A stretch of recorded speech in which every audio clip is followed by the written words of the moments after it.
The grand ceremony at Luna Station's orbital dry dock glittered with the polished uniforms of Earth's highest-ranking officers and the crystalline regalia of the Zolarian delegation.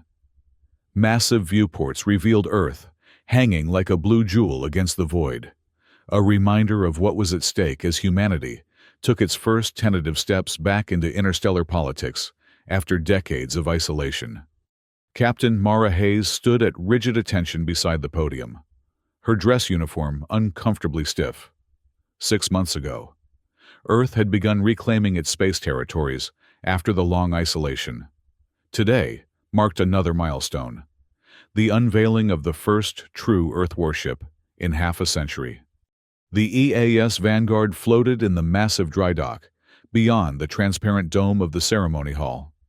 Unlike the sleek, predatory lines of Zolarian vessels, Vanguard's hull was blocky and utilitarian.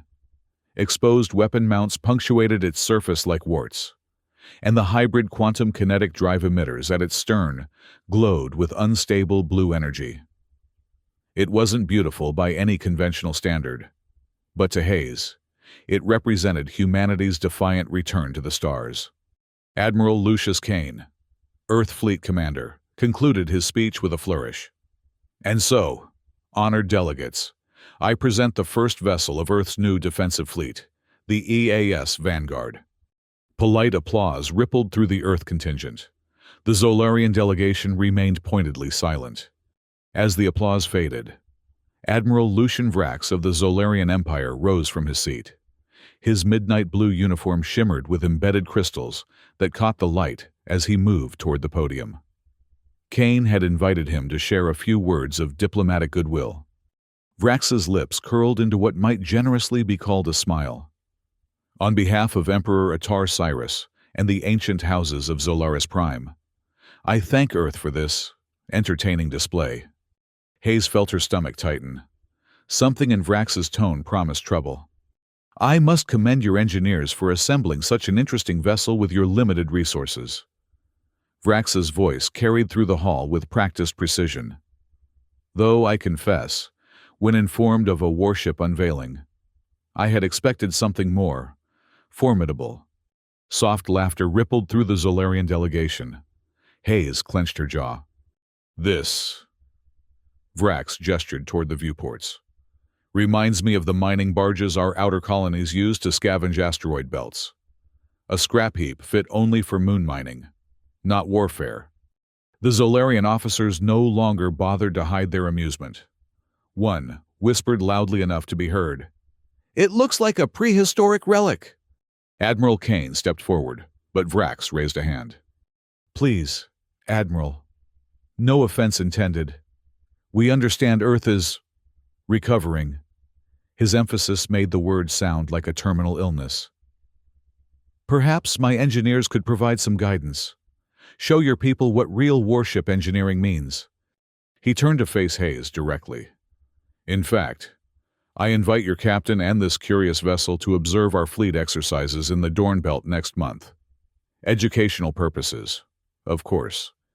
Hayes recognized the challenge beneath the veneer of diplomacy. Her pride, Earth's pride, demanded a response. "Admiral Vrax," she said, stepping forward, "the Vanguard would be honored to accept your invitation, though perhaps we might do more than observe." A dangerous silence fell over the hall. Hayes felt Kane's warning glance, but continued. "After all, prototypes need field testing. I'm certain the Zolarian fleet would provide an excellent benchmark for our systems." Vrax's false smile hardened into something genuine but cold. "Indeed. I look forward to seeing what your prototype can do, Captain Hayes." The ceremony concluded shortly after, but Hayes knew the real test had just begun.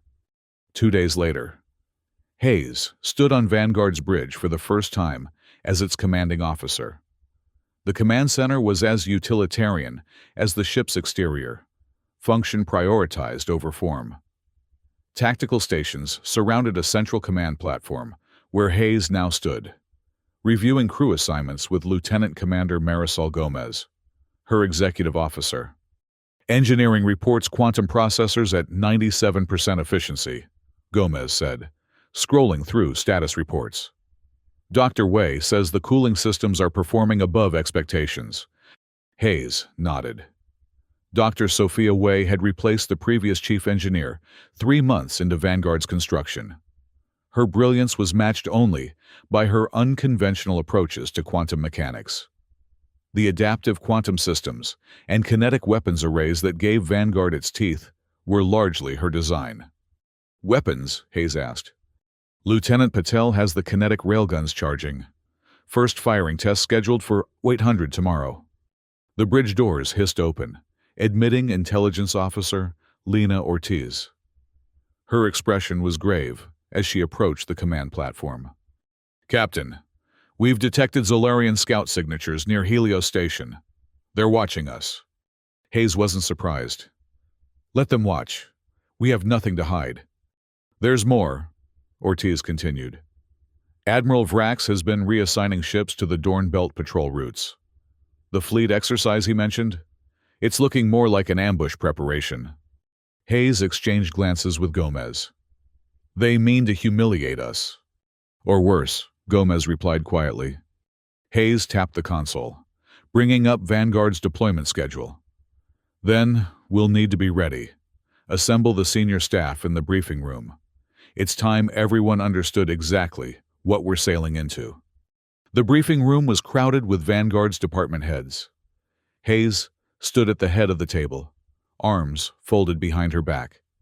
Intelligence suggests Admiral Vrax intends to use the fleet exercises as an opportunity to demonstrate Zolarian superiority, possibly by disabling or destroying this vessel. Murmurs rippled through the assembled officers. That would be an act of war, Patel said. One that would be difficult to prove, Ortiz countered. Fleet exercises include live fire components. Accidents happen. Hayes nodded. Precisely. Which is why we need to be prepared for anything. She turned to Dr. Wei. Doctor, are the adaptive quantum processors ready for combat scenarios? Wei's intense eyes locked with Hayes. Yes and no, Captain. The systems work, but they're untested under fire. The quantum disruption field is particularly volatile. One power surge and we could fry half our systems. The kinetic railguns? Hayes asked, turning to Patel. The weapons officer shifted uncomfortably. Charged and aligned. But we've only run simulations. No live fire against moving targets yet. Then we're running blind, Gomez said. Hayes studied the tactical display showing their planned route. Not entirely. We have 2 advantages they don't expect. First, they believe we're inexperienced, which we are. But they also believe we're afraid, which we are not. She zoomed in on a section of the Dorn Belt. Second, they think they know what this ship can do based on its appearance. They're expecting something slow, predictable, and fragile. She straightened, looking at each officer in turn. Let's show them how wrong they are. The Vanguard's first patrol began with little fanfare, a routine departure from Luna Station that belied the tension aboard. Hayes ordered a conservative course, maintaining regulation speeds as they passed the outer markers of Earth's defense perimeter. Once beyond scanning range of Luna Station, Hayes gave the order. Lieutenant Song, take us to quantum velocity. Let's see what this ship can really do. The helmsman's fingers danced across the controls. Quantum drive engaging, Captain. The ship hummed as energy built within its core. Unlike the smooth transition of Zolarian vessels, Vanguard shuddered violently as it crossed the threshold into quantum space. The stars outside the viewports blurred, then stretched into lines of light. Quantum transition complete, Song reported. Drive functioning at 103% of projected capacity. Hayes allowed herself a small smile. Plot course for the remote beacon in Sector 47. We'll begin resource gathering there. 5 hours later, Vanguard emerged from quantum space near an automated beacon at the edge of the Dorn Belt. The region was rich in rare elements needed for quantum processor maintenance, a convenient excuse for their presence. Deploy resource drones, Hayes ordered. Standard collection pattern. As the collection drones dispersed from Vanguard's launch bay, Ortiz called out from the tactical station, "Captain, detecting an energy signature at bearing 047. Zolarian configuration." Hayes wasn't surprised. Identification? Scout corvette, Viper class. They're not trying to hide. On screen, the main display showed a sleek, predatory vessel with the distinctive crystal lattice hull of Zolarian design. It gleamed silver against the backdrop of the asteroid field. "They're hailing us," Communications Officer Park reported. Hayes nodded. "Let's hear what they have to say." The screen shifted to show a Zolarian officer in a midnight blue uniform. His expression conveyed amused disdain. "Earth vessel," he began, not bothering with his name or rank. "You appear lost. This sector is scheduled for Zolarian training exercises. Your presence could be hazardous." Hayes kept her expression neutral. "We're conducting routine resource collection. Our presence was logged with sector control." The Zolarian officer's smile didn't reach his eyes. "Indeed. However, accidents happen in training zones. It would be unfortunate if your interesting vessel were to encounter difficulties so far from home." "We appreciate your concern," Hayes replied coolly. "Vanguard out." As the communication ended, Hayes turned to Gomez. "They're going to make a move. Opinion. Likely a warning shot across our bow. Standard intimidation tactic." Hayes nodded. "Agreed. Signal the resource drones to return. Lieutenant Song, prepare for evasive maneuvers. Let's not make it easy for them." "Captain," Ortiz called out. "The corvette is powering weapons. Energy torpedoes." "Defensive pattern Delta," Hayes ordered. "No return fire unless directly hit." The bridge crew braced as the corvette launched a barrage of shimmering energy torpedoes. Instead of the lumbering evasion the Zolarians clearly expected, Vanguard pivoted with surprising agility, the torpedoes streaking harmlessly past. "Quantum thrusters responding above specifications," Song reported, his voice tight with concentration. "We're outmaneuvering their targeting algorithms." A second volley launched from the corvette. This time, one torpedo grazed Vanguard's outer hull. "Minor damage to port armor plating," Gomez reported. "No systems affected." Hayes watched as the corvette maneuvered for another attack run. "Recall the remaining drones and prepare for quantum jump. Let's leave our friends with something to think about." As the last drone returned to the launch bay, Hayes gave the order. "Jump to Helios station coordinates." Vanguard vanished in a flash of blue light, leaving the Zolarian corvette alone in the asteroid field. Word of the skirmish reached Admiral Vrax while he dined aboard his flagship, the Crystal Spear.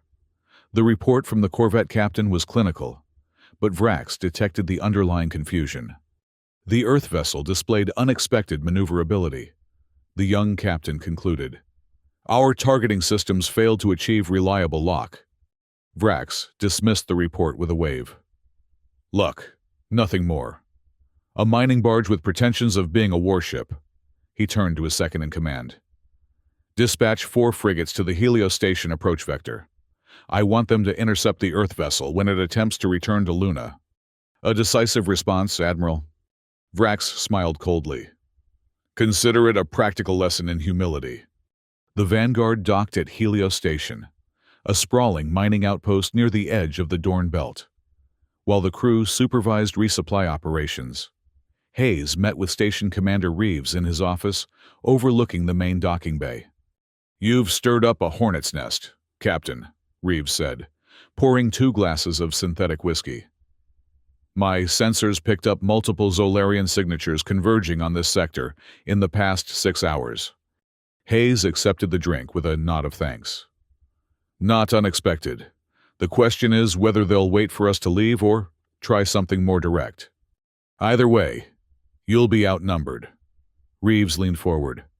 "I can offer you a security escort to the jump point and risk your station's neutrality. I appreciate the offer, but no." Hayes sipped her whiskey. "The Vanguard can handle itself." Reeves looked skeptical but didn't argue. "Your funeral arrangements, Captain." 3 hours later, Hayes stood on Vanguard's bridge as final preparations for departure were completed. Dr. Wei had joined her, reviewing the performance data from their earlier encounter. The quantum drive exceeded expectations, Wei said, scrolling through diagnostics. But the power coupling to the kinetic weapons array is showing stress fractures. If we engage in sustained combat, we risk overload. Can you reroute auxiliary power to compensate? Hayes asked. Wei nodded. Already done, but it's a patch, not a solution. We need proper shipyard time to reinforce the couplings. That's a luxury we don't have. We'll just have to... Captain, Ortiz interrupted from the tactical station. Zolarian signatures detected on approach vector. 3 frigates, Spear class. Hayes exchanged glances with Wei. Looks like Admiral Vrax wants a rematch. Battle stations. As the alert klaxon sounded throughout the ship, Hayes watched the tactical display. The Zolarian frigates were arranging themselves in a blocking formation, cutting off the most direct route back to Earth. They're hailing us, Park reported. Ignore it, Hayes ordered. They're just trying to delay us until they're in optimal firing position. She turned to Song. Helm, set course 175 Mark III, full impulse power until we clear the station's defense perimeter. Then prepare for quantum jump. Course plotted, Captain. Execute. Vanguard pulled away from Helios Station, accelerating toward the edge of the local gravity well. The Zolarian frigates adjusted their course to intercept. They're charging weapons, Ortiz reported. Energy torpedoes and beam arrays. Hayes nodded grimly. Shields to maximum. Prepare to return fire on my command. The space between the vessels erupted in blinding light as the lead frigate fired a volley of energy torpedoes. Vanguard's shields flared blue under the impact. Shields holding at 87%, Gomez reported. Minor fluctuations in the aft quadrant. Return fire, Hayes ordered. Target their forward shield generators. Let's see what our railguns can do. Lieutenant Patel's fingers flew across the weapons console. Kinetic railguns charged and locked. Firing. Vanguard shuddered as massive tungsten slugs accelerated to relativistic speeds. The projectiles crossed the space between the vessels in an instant, slamming into the lead frigate's forward shields. To everyone's surprise, the kinetic projectiles punched through the Zolarian energy shields as if they barely existed. Direct hit, Patel exclaimed. Their forward shield array is offline. Hayes leaned forward. Again. Target their weapon systems. A second volley struck the frigate, leaving its forward section a mangled wreck of twisted metal and crystal. The other 2 frigates broke formation, attempting to flank Vanguard from both sides. Evasive pattern Theta, Hayes ordered. Dr. Wei, is the quantum disruption field ready?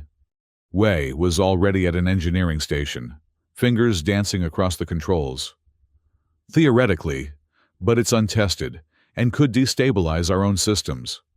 Now would be an excellent time to test it, Hayes said, as another barrage of energy torpedoes struck Vanguard's shields. Shields at 62%, Gomez reported. We can't sustain this level of fire for long. Wei nodded grimly. Initiating quantum disruption field. Narrow focus on the starboard frigate. A barely visible ripple of distorted space extended from Vanguard toward the nearest Zolarian vessel. When it made contact, the effect was immediate. The frigate's lights flickered, and its engines sputtered.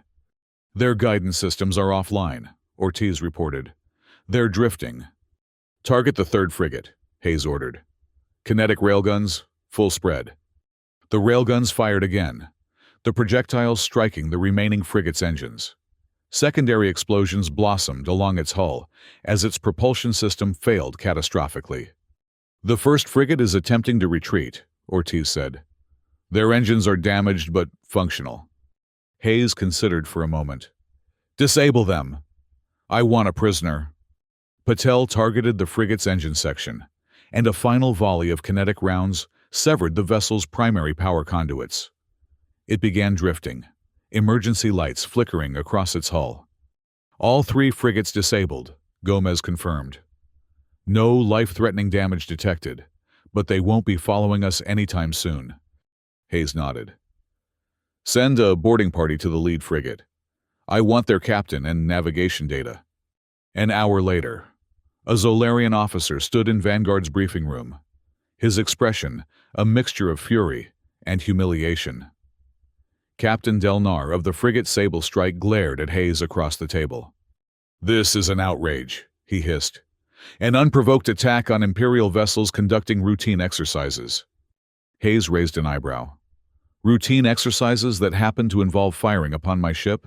Curious coincidence." Delnar's mouth tightened. "You will regret this insult. The Empire does not forgive, and Admiral Vrax does not forget." "Neither does Earth," Hayes replied coolly. "You'll be transferred to Helios Station as a diplomatic detainee. Your crew will join you once medical treatment is complete." As Delnar was escorted out, Gomez approached Hayes. "His navigation data confirms our suspicions.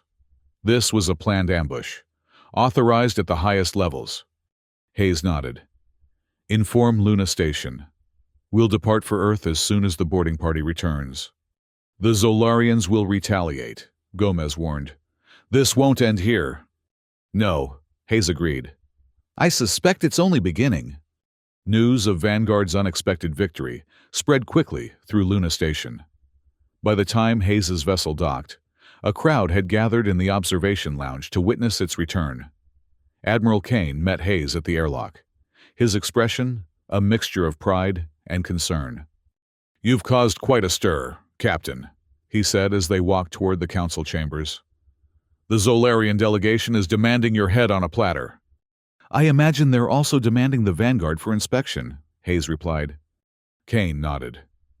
"Among other things, they're calling your railguns primitive cheats that violated established combat protocols." Hayes snorted. "There's nothing in the galactic conventions that prohibits kinetic weaponry." "No, but it's been considered obsolete for centuries. No one expected it to pierce modern shields." Kane stopped outside the council chamber doors. "The Zolarians have threatened to revoke all trade privileges and impose sanctions on our colonies unless we hand over Vanguard for inspection." Hayes stiffened. "Sir, with all due respect, that would be a mistake. They don't want to inspect Vanguard. They want to reverse engineer its systems. If we surrender now, we lose whatever advantage we've gained." Kane studied her for a long moment. "The council is divided. Some believe we should recall Vanguard and negotiate from a position of safety. Safety is an illusion. Admiral, the Zolarians were planning to humiliate us from the beginning. Now that we've proven ourselves capable of resistance, they'll only intensify their efforts." "What would you suggest?" Hayes met his gaze steadily. "Allow Vanguard to continue its patrol rotation. Show the Empire that Earth won't be intimidated." Kane's expression was grave. "You're asking me to risk war." "I'm asking you to prevent one," Hayes countered. "Strength is the only language the Empire truly respects." The council meeting lasted for hours. Hayes presented her case with all the conviction she could muster, while Zolarian diplomats made thinly veiled threats of retaliation. In the end, the Earth Council voted, narrowly, to maintain Vanguard's deployment. As Hayes returned to her ship that evening, she found Lieutenant Raj Patel waiting outside her quarters. His expression was troubled. "Something on your mind, Lieutenant?" she asked. Patel hesitated. "Permission to speak freely, Captain." "Always." "I've been reviewing Dr. Wei's quantum processor designs. The power requirements for the disruption field are concerning if we deploy it at full capacity, as we might need to in a major engagement. We risk catastrophic feedback." "You've discussed this with Dr. Wei?" Patel nodded. "She insists the calculated risk is necessary. But Captain, if those systems fail during combat..." Hayes considered his words carefully. "Your concerns are noted, Lieutenant. But Dr. Wei knows her systems better than anyone. Trust her judgment, as I do." After Patel left, Hayes entered her quarters and sank onto the edge of her bunk. The weight of responsibility pressed down on her shoulders. If Vanguard failed in its next engagement, Earth's colonies would be vulnerable to Zolarian reprisals. The fate of humanity's resurgence rested, in part, on her decisions. If Vanguard fails, Earth's every colony is vulnerable, she murmured to herself. Later that night, she confided her fears to Commander Gomez over a rare cup of real coffee in the officers' mess. "I'm afraid I'm leading us to ruin," Hayes admitted quietly. "What if I'm wrong about confronting the Empire directly?" Gomez considered the question seriously. "Then we fall. But we fall having stood our ground, rather than on our knees." Hayes smiled faintly. "Poetic, Marisol." "Practical, Captain." Gomez set down her cup. "The crew believes in this ship. More importantly, they believe in you. We all know the risks." Hayes nodded, drawing strength from her XO's confidence. "Then let's make sure their trust isn't misplaced." 3 days later, Vanguard departed Luna Station for its second patrol. Intelligence reports suggested increased Zolarian activity near the Nebula Gate, a massive interstellar cloud that marked the boundary between Earth Alliance territory and the Zolarian Empire's outermost colonies. "It's a trap," Ortiz said bluntly during the pre-mission briefing. "Our sources indicate Admiral Vrax has personally taken command of a strike group in the sector." "Composition?" Hayes asked. "At least 2 dreadnoughts and 6 cruisers, plus support vessels." A tense silence fell over the briefing room. Even the most optimistic assessment couldn't frame those odds favorably. "We should avoid the sector entirely," Gomez suggested. Hayes studied the star chart. "No, that's exactly what they expect. If we change course to avoid them, it confirms their belief that we're afraid." "With respect, Captain," Patel interjected, "being afraid of 2 dreadnoughts seems entirely reasonable." A few nervous chuckles broke the tension, but Hayes remained focused on the chart. "We won't engage directly," she said finally, "but we will pass through the Nebula Gate. The ionized gases will disrupt sensors on both sides, giving us a degree of cover." Dr. Wei spoke up from the back of the room. "Captain, I've been developing a modification to our quantum systems, a resonance cascade protocol that could, in theory, disable Zolarian power systems temporarily." "In theory?" Gomez asked skeptically. Wei's expression was intense. "It's untested, but the principle is sound. By embedding an adaptive quantum pulse generator into our kinetic railgun banks, we could trigger a feedback loop in their shield matrices." "What would that accomplish?" Hayes asked. "At minimum, temporary shield failure. At maximum, a complete power system collapse." "And the risks to Vanguard?" Wei didn't flinch. "Significant. The quantum cascade could backfire, overloading our own systems." Hayes considered the options. "Implement your modifications, Doctor, but keep them offline unless I give the direct order." As the meeting concluded, Hayes remained behind, studying the tactical display. The odds were overwhelming, but perhaps that presented an opportunity. The Zolarians would expect submission or a futile defense, not an offensive gambit. The journey to the Nebula Gate was tense but uneventful. As Vanguard approached the massive cloud of ionized gas, the sensors began registering distortions. "Nebula perimeter in 5 minutes," Song reported from the helm. "Sensor efficiency dropping to 70%. Hayes nodded. "Maintain course. Lieutenant Patel, charge kinetic railguns but keep them powered down. No energy signatures that might give away our position." "Aye, Captain." As Vanguard entered the nebula, visibility dropped dramatically. The viewports showed swirling clouds of purple and blue gas, occasionally illuminated by energy discharges within the cloud. "Sensors detecting multiple large masses ahead," Ortiz reported, her voice tight. "Configuration matches Zolarian capital ships." "How many?" Hayes asked. Ortiz's face paled. 196 vessels, Captain. They've assembled an entire battle fleet." Hayes felt the blood drain from her face. Intelligence had severely underestimated Vrax's response. This wasn't a strike group. It was an armada capable of laying waste to Earth's entire defensive network.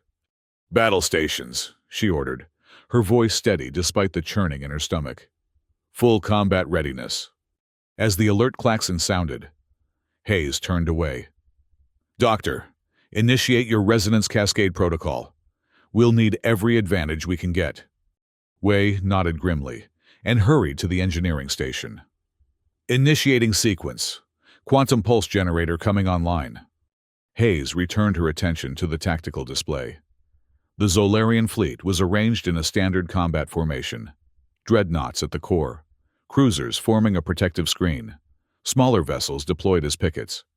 "They haven't detected us yet," Ortiz reported. "The nebula is masking our approach." "Good." Hayes studied the formation, searching for weaknesses. "Here's what we're going to do. Lieutenant Song, plot a quantum microjump to these coordinates." She indicated a position directly behind the dreadnought formation. "That's inside their defensive screen," Gomez pointed out. "Exactly. They won't expect us to appear there." Hayes turned to Patel.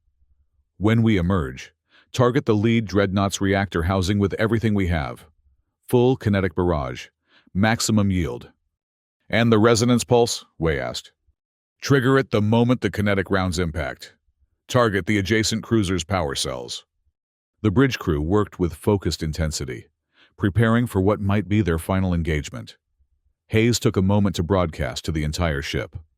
"All hands. This is the captain. We are about to engage a superior Zolarian force. They outnumber us, outgun us, and believe victory is assured. They are wrong. This ship, this scrap heap, carries the hopes of Earth. Today, we prove that innovation outmatches tradition, that courage defeats arrogance. Stand ready at your posts." Hayes out. She nodded to Song. "Execute quantum jump on my mark. 3, 2, 1, mark." Vanguard vanished from its position at the nebula's edge, reappearing seconds later in the heart of the Zolarian formation. For a precious moment, confusion reigned in the enemy fleet as sensors struggled to identify the unexpected contact. "Fire all weapons," Hayes ordered. Vanguard's kinetic railguns discharged, sending dozens of relativistic tungsten slugs toward the lead dreadnought. The massive projectiles tore through the vessel's rear shields, clearly configured for attacks from the front, and punched into the reactor housing. "Direct hit," Patel reported. "Their reactor containment is breaching."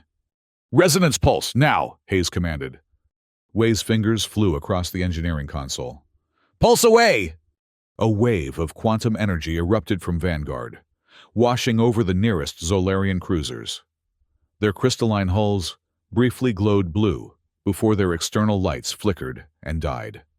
"3 cruisers experiencing catastrophic power failure," Ortiz reported, unable to keep the awe from her voice. "Their shields are offline." On the main viewer, the lead dreadnought's reactor collapse became visible, a cascading series of explosions that tore through its elegant hull. Emergency force fields failed to contain the devastation as the massive vessel began to break apart.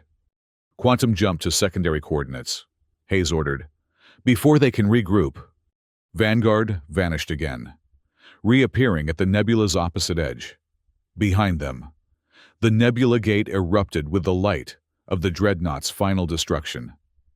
When the blast cleared, 5 Zolarian capital ships drifted powerless. "Status report," Hayes demanded. "Kinetic railguns at 30% capacity," Patel reported. "Resonance pulse generator offline. The emitter array burned out." "Shields?" Hayes asked. 48% and falling," Gomez replied. "We took more damage during the jump than from enemy fire." Hayes studied the tactical display. The Zolarian fleet was in disarray, but 2 dreadnoughts and several cruisers remained operational. It would take them time to reorganize, but when they did, Vanguard would be at a severe disadvantage. "Deploy quantum disruption field," Hayes ordered. "Target their weapon control matrices." Wei looked up from her station. "Captain, the field generator is already at critical temperature. If we deploy it now..." "Do it," Hayes interrupted. "We won't get another chance." Wei nodded and activated the system. A ripple of distorted space expanded from Vanguard's stern, washing over the pursuing Zolarian vessels. Their weapon systems flickered and went dark. "Enemy weapons offline," Ortiz confirmed. "But our field generator has failed completely. Engineering reports multiple systems overloading." "Get us out of here," Hayes ordered. "Maximum quantum velocity. Course, Earth." As Vanguard limped away from the Nebula Gate, the remaining Zolarian dreadnought gave chase briefly, before being forced to withdraw. Reports indicated a mining convoy had arrived with Earth destroyers as escort. Not a serious threat individually, but enough to dissuade pursuit, given the dreadnought's isolated position. 6 hours later, Admiral Kane arrived with a flotilla to escort the damaged Vanguard back to Luna Station. When he boarded the vessel to debrief Hayes, his expression was one of disbelief. "You destroyed a Zolarian dreadnought and disabled 5 capital ships," he said, reviewing the after-action report. "With 1 prototype vessel." Hayes nodded wearily.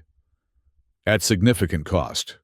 Dr. Wei estimates we'll need 3 weeks of repairs before Vanguard is combat-ready again." Kane shook his head. "You'll have those weeks and more. The political landscape has shifted dramatically in the past 6 hours." He activated a holographic display showing news feeds from across the galaxy. Zolaris Prime was in turmoil, with reports of Emperor Atar Cyrus demanding Admiral Vrax's arrest. Several minor Zolarian houses had already declared independence, citing the Empire's failure to protect its people. "It seems your victory at the Nebula Gate has had wider repercussions than anyone anticipated," Kane said. "The Empire's aura of invincibility is shattered." Hayes leaned back in her chair, the weight of the past days finally catching up to her. "What happens now?" "That's being debated in the Council as we speak. Some want to press our advantage, launch deeper strikes into Zolarian space, and force concessions. Others fear provoking a full-scale war. And you, Admiral, what do you think?" Kane's expression grew serious. "I think the Zolarian Empire's downfall might lead to even greater chaos if left unchecked. Better to guide the collapse than allow it to spiral out of control." Hayes nodded. "I agree. A controlled pressure campaign, targeting their military infrastructure while avoiding civilian casualties?" "Precisely." Kane rose to leave. "Rest while you can, Captain. I suspect Vanguard's next deployment will be even more challenging than this one." The rumors of Admiral Vrax's downfall proved accurate. Emperor Atar Cyrus, facing unprecedented challenges to his authority, needed a scapegoat. Vrax was stripped of rank and imprisoned on charges of military incompetence. His replacement, Admiral Verak Tornius, inherited a fracturing command structure and a fleet in disarray. Meanwhile, on Luna Station, Vanguard underwent extensive repairs. Dr. Wei supervised the installation of improved quantum systems, incorporating lessons learned during the Nebula Gate engagement. Lieutenant Patel developed new firing solutions for the kinetic railguns, while Ortiz analyzed Zolarian tactical data retrieved from captured vessels.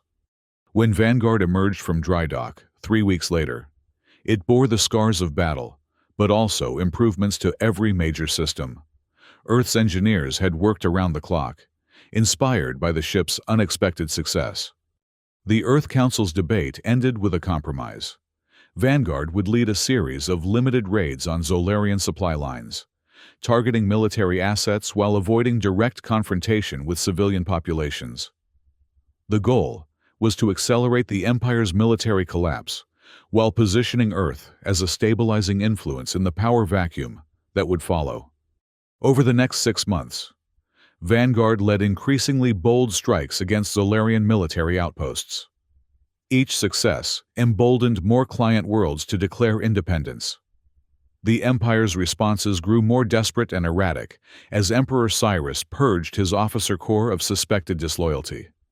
The final confrontation came in the Ruby Expanse, a cluster of star systems that formed the Empire's last reliable stronghold. Intelligence reports indicated the Emperor had assembled his remaining loyalist fleet there, preparing for a last stand. Hayes stood on Vanguard's bridge, now commanding not just one vessel, but an Allied flotilla comprising Earth warships and defected Zolarian cruisers. The past 6 months had transformed her from a captain with something to prove into a respected flag officer whose tactical innovations were studied in academies across multiple systems. "The Emperor's flagship has been identified," Ortiz reported. "The Crystal Throne, at the center of the formation." Hayes studied the tactical display. The Loyalist fleet was formidable, smaller than the Armada at the Nebula Gate, but still dangerous. However, their formation was rigid, revealing a lack of tactical flexibility. "They're expecting a frontal assault," she noted. "Standard Imperial doctrine." "What are your orders, Captain?" Gomez asked. Hayes smiled faintly. "Let's not disappoint them. Signal the flotilla to form attack pattern, Hayes Epsilon. Prepare for quantum jump on my mark." What followed was a brief but decisive engagement. Vanguard led the Allied vessels in a series of coordinated quantum jumps, appearing at unexpected vectors that disrupted the Loyalist formation. The kinetic railguns that had once been mocked as primitive now tore through enemy shields with practiced precision. Dr. Wei's improved quantum disruption field, deployed in controlled bursts, systematically disabled the weapons of ship after ship. When the Emperor's flagship found itself isolated and vulnerable, a combined quantum kinetic strike disabled its primary systems without destroying the vessel.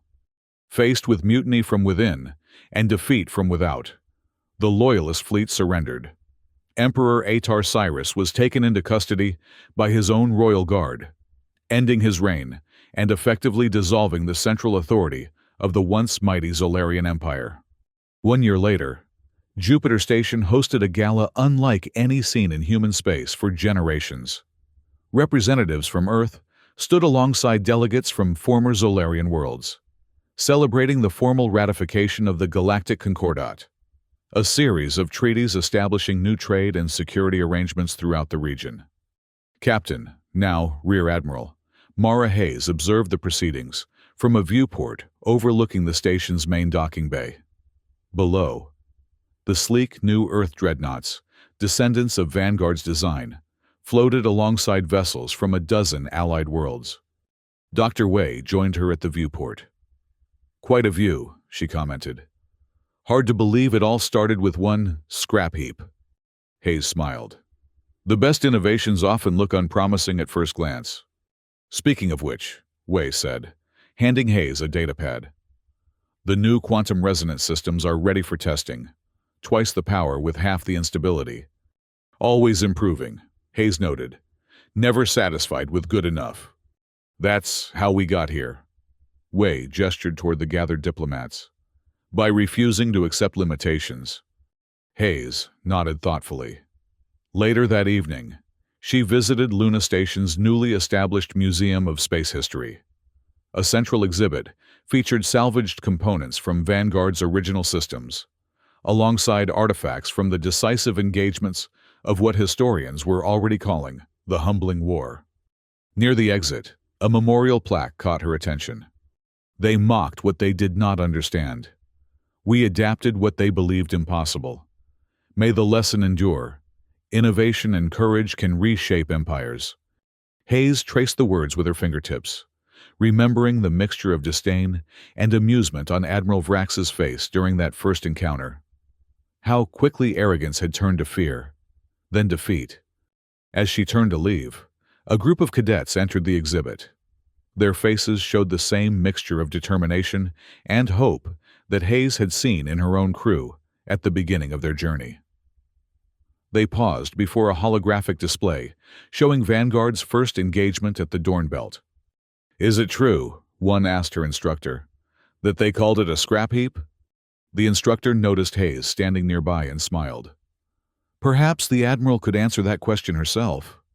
Hayes approached the cadets, who straightened to attention when they recognized her. "It's true," she said. "They saw only what they expected to see. a primitive vessel built by a species they considered inferior. They never looked beneath the surface. And that was their mistake, another cadet asked. Hayes considered the question carefully. One of many. They valued tradition over innovation, appearance over function, and power over adaptability. But their greatest error was believing that mockery was a substitute for respect. She gazed at the hologram of Vanguard, its blocky hull, so different from the sleek vessels now emerging from Earth's shipyards. Remember this lesson as you advance in your careers, she told the cadets. The most dangerous adversary isn't the one with the most weapons or the most resources. It's the one you underestimate. As Hayes left the museum and stepped onto the observation deck overlooking Earth, she reflected on how quickly the galaxy had changed. The mighty Zolarian Empire, which had dominated multiple star systems for centuries, had collapsed in less than a year, undone not primarily by Vanguard's weapons, but by the hubris of its leaders. New challenges would inevitably arise. Already, intelligence reports suggested power struggles in the former Zolarian territories that might require Earth's intervention. But humanity was no longer isolated or unprepared. The lessons of Vanguard, innovation, adaptability, and the courage to stand against overwhelming odds had transformed not just Earth's military doctrine, but its cultural identity. Hayes smiled as she watched the lights of cities glittering across Earth's night side. The next flagship was already under construction in the orbital shipyards, larger, more powerful, and incorporating technologies that would have seemed impossible a year ago. Yet Hayes knew that its true strength, like Vanguard's, would never be in its weapons or shields, but in the spirit of its crew and the principles they upheld. They had been mocked, underestimated, and threatened. They had adapted, persevered, and prevailed. And in doing so, they had changed the course of galactic history. Not bad for a scrap heap, Hayes thought with quiet satisfaction. Not bad at all.